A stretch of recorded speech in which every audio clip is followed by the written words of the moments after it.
They are not your thoughts as such, but you pick them up from the collective, most of them. You identify with thinking, and the identification with thinking becomes ego, which means simply that you believe in every thought that arises, and you derive your sense of who you are from what your mind is telling you of who you are.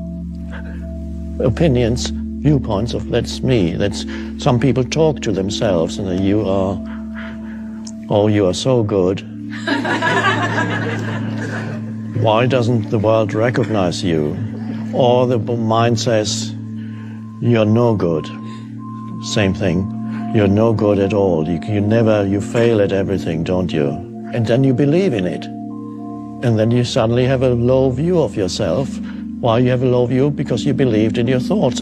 They're little energy forms, like entities, and they get stuck in your head and don't refuse to go. And the more you believe in it, the more lodged, more deeply lodged they become in your mind.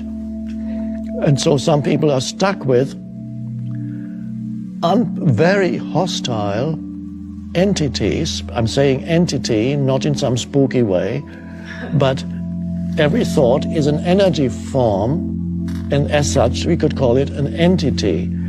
And there are many people in this world who are stuck with hostile, life-denying, continuously critical and attacking entities that they carry in their head, and they believe that is who they are.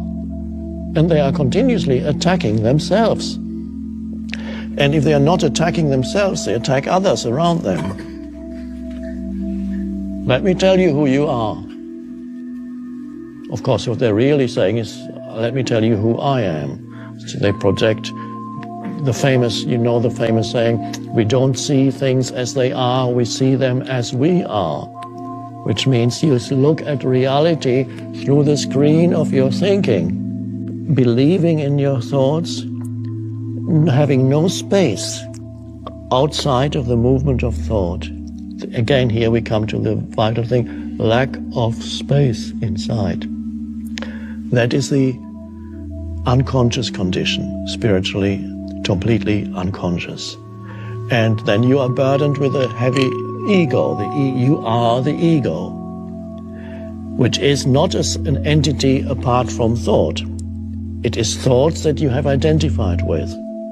The first moment of freedom comes when you realize that certain thoughts have been going through your head for years, perhaps, and that they are only thoughts, and that you are not the thought. You're the awareness. In my case, I became aware that I had a thought, for example, that started in childhood. One of many negative thoughts I had, bad things always happen to me. Bad things always happen to me. Your perception then becomes selective. When you have a thought like that, you notice much more, because in everybody's life, in daily life, things go wrong. You miss a bus, you get stuck in a traffic jam, or you lose some money.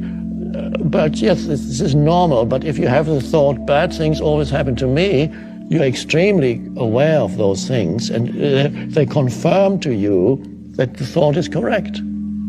So the reality will confirm to you, and not only that, that thought or any thought of that kind actually attracts bad things, negative things. Just incredible how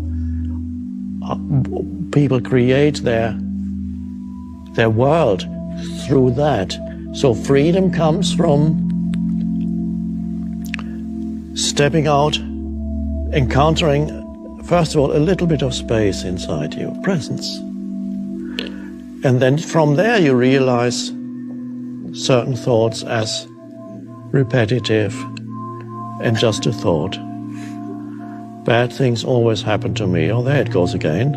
To become free of ego means becoming free of thought, identification with thought. That's the end of the ego. It may reassert itself from time to time, but at least that's the awakening.